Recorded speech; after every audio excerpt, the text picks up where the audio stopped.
দক্ষিণ পশ্চিমাঞ্চলে একটা বাম রাজনীতির চারণভূমি ছিল এবং এখানে বিভিন্ন ধরনের বাম সংগঠনের ক্যাডারভিত্তিক যেসব আন্দোলন ছিল, যে রাজনীতি ছিল, তাদেরও নানা ধরনের উপবিভাগ উপদল ছিল।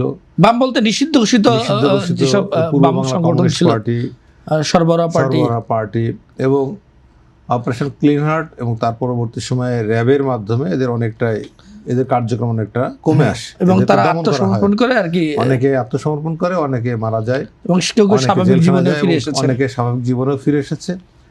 ফলে সেই জায়গায় যে মানে বামদের মধ্যে যে এই যে বিভিন্ন নিষিদ্ধ ঘোষিত সংগঠনের মধ্যে বিভিন্ন সময় যে চরমপন্থী সংগঠনের মধ্যে বিভিন্ন সংঘর্ষ হয়েছে, পুলিশের হাতে মারা গেছে বা পুলিশের সঙ্গে সংঘর্ষে যুক্ত হচ্ছে, এদের অনেকে অ্যারেস্ট হয়েছে।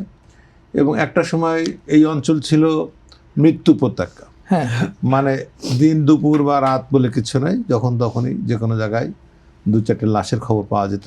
অভ্যন্তরীণ কোন্দলক, প্রতিপক্ষকে ঘায়েল করার নির্দেশক বা ভাড়াখাটা হিসেবে মূলত বাম যে আদর্শ, কমিউনিজমের যে আদর্শ থেকে বিচ্যুত হয়ে বিভিন্ন সময় বিচ্যুতির মানুষগুলো অন্যভাবে উপদল গঠন করে, কখনো কখনো তারা মাওবাদী আন্দোলন বা মার্ক্সবাদী আন্দোলনকে বিভিন্নভাবে বিভিন্ন ব্যানারে ব্যবহার করেছে। অনেক সময় আন্দোলনটা ছিল আদর্শিক, কিন্তু সেখান থেকে কিছু মানুষ বিচ্যুত হয়ে উপদল গঠন করেছে। আবার কখনো কখনো তাদের নাম দিয়ে অন্যরাও এই সন্ত্রাসগুলো করেছে। চরমপন্থীদের নামে আমরা দেখেছি, ধরেন যে ওখানে আপনিও জানেন যে লালটু বাহিনী, সিরাজ বাহিনী কিংবা এপাশে দিলীপ বাহিনী বা খুলনা অঞ্চলে শিমুল কিছুদিন আগে অ্যারেস্ট হয়েছে ওই যে আনোয়ারুল হক হত্যা মামলায়। এরকম অসংখ্য মানুষের ব্যক্তিগত উদ্যোগে বিভিন্ন ধরনের সন্ত্রাসী বাহিনী গঠন হয়েছে, যাদের নামের আগে বাম কোনো সংগঠনের নাম যুক্ত করে দেওয়া হয়েছে বা তারা আগে থেকে ওই দলে ছিল। এই তৎপরতা অনেকদিন ধরেই নেই।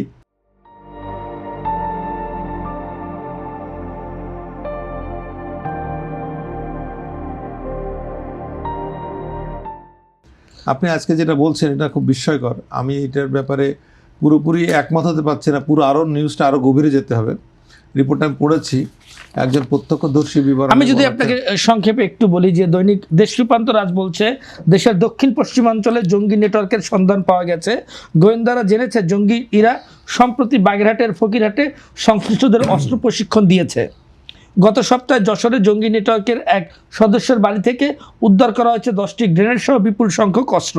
রাজধানী ঢাকার দক্ষিণ কেরানীগঞ্জের একটি মাদ্রাসায় বিস্ফোরণের ঘটনা তদন্ত করতে গিয়ে দেশের দক্ষিণ পশ্চিমাঞ্চলে সক্রিয় জঙ্গি চক্রের খোঁজ মেলে। গোয়েন্দারা জেনেছে জঙ্গি চক্রটি জড়িতদের বেশিরভাগই একে অন্যের আত্মীয়। নির্বাচনের আগে এই খবর আইন শৃঙ্খলা বাহিনীকে ভাবিয়ে তুলেছে। এই যে জঙ্গি শব্দটা প্রয়োগ করলো এই সাংবাদিক বা এই পত্রিকা, এর কিন্তু ব্যাখ্যা দেয়নি জঙ্গি কে, কিভাবে জঙ্গি। আমরা এর আগে দেখেছি তারা গোয়েন্দা সংস্থার বরাদ দিয়ে বলেছে এই যে 16 বছরের নানা ধরনের জঙ্গি তকমা দিয়ে অনেক সময় নিরীহ মানুষকেও ফাঁসি দেওয়া হচ্ছে। এইখানে এই রিপোর্টটার মধ্যে আমি একদম শেষে যে একজনের কোর্ট পেয়েছি, একজনের বক্তব্য আসছে, পুলিশের বক্তব্য আমি অতটা ধর্তব্যের মধ্যে নিচ্ছি না। প্রত্যক্ষদর্শী বলছে এত গ্রেনেড একসাথে আমি দেখি নাই কখন। রিপোর্টের শেষ লাইনটায় আসছে। এইখানে রিপোর্টের ব্যাপারে আমার একটু বিশ্বাসযোগ্যতা তৈরি হচ্ছে, কারণ কি এই জাতীয় ঘটনায় অনেক সময় নাটক সাজানো হয়। এর আগে আমরা 16 বছরে এরকম নাটক দেখেছি। জঙ্গি বললেই জঙ্গি হয়ে গেল বা আদৌ জঙ্গি কিনা এটা কিন্তু প্রমাণিত না। তারপরে যদি হয়ে থাকে এটা খুব উদ্বেগজনক ব্যাপার। আমি বলছি না যে পুরোপুরি এটাকে উড়াই দিচ্ছি, বাট এই রিপোর্টের আরও গভীরে অন্যান্য সাংবাদিকদের এই বিষয়ে আরও তৎপরতা চালানো দরকার যে আসলে এই ঘটনাটা ঘটছে কিনা। যদি ঘটে থাকে তাহলে এটা ওই অঞ্চলের জন্য শুধু না, বাংলাদেশের আগামী 12 ফেব্রুয়ারি যে নির্বাচন হতে যাচ্ছে সেটার জন্য এটা অশনি সংকেত।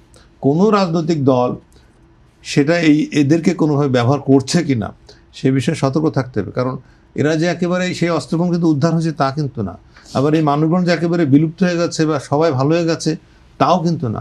এরা অন্য ফরম্যাটে আবার এসে সক্রিয় হচ্ছে। কারণ ওই বাম সংগঠনের সদস্যরা অন্য কোনো ধর্মীয় দলের বা কোনো এমনি রাজনৈতিক দলের প্রশ্রয় থেকে সংগঠিত হচ্ছে কিনা বা অন্য তকমা নিয়ে তারা রাজনৈতিক কর্মকাণ্ড চালাচ্ছে কিনা। রাজনৈতিক কর্মকাণ্ড কিন্তু ভালো, কিন্তু তারা যদি কোনো রাজনৈতিক কর্মকাণ্ড না চালিয়ে সামাজিকভাবে বিভিন্ন ধরনের অপতৎপরতায় যুক্ত হয়, সন্ত্রাসী কর্মকাণ্ডে যুক্ত হয়, সেটা খুব ভয়ঙ্কর। এবং সেটা যদি তারা কারো হাতিয়ার হয়ে ব্যবহৃত হয় এই নির্বাচনে, সেটা আরও বিপজ্জনক। সেটা পুলিশের উদ্বেগের বিষয়। কিন্তু আমি বলছি জঙ্গি শব্দটার সঙ্গে আমার ভিন্ন মত আছে।